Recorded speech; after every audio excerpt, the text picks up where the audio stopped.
Stuck staring at Steam while nothing happens when you click launch? You're not alone. And the good news is you can usually fix it in just a few minutes. In this guide, I'll walk you through the most effective fixes so you can get Steam up and running again without the headache.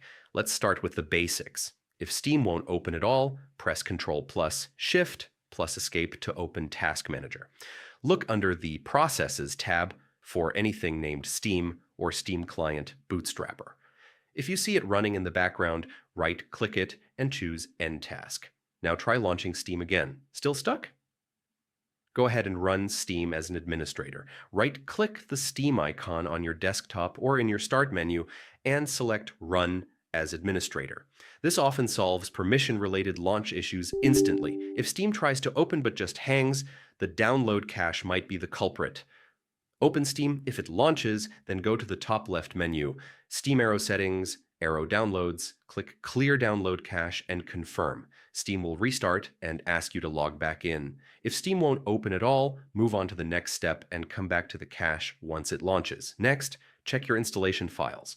On the Steam homepage, click Steam at the top and choose Exit to fully close everything. Relaunch Steam, then head to Steam Settings, Storage. Beside your active drive, click the three dots and select Repair Library folder. This scans and fixes any broken paths or corrupted data that could block Steam from launching properly.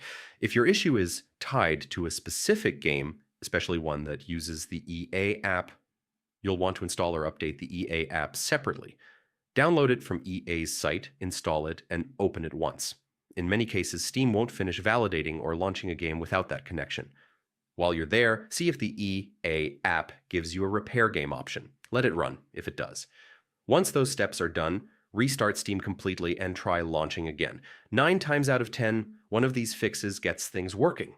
And if Steam still refuses to cooperate, you're likely looking at deeper system conflicts or a reinstall, but most people won't need to go that far.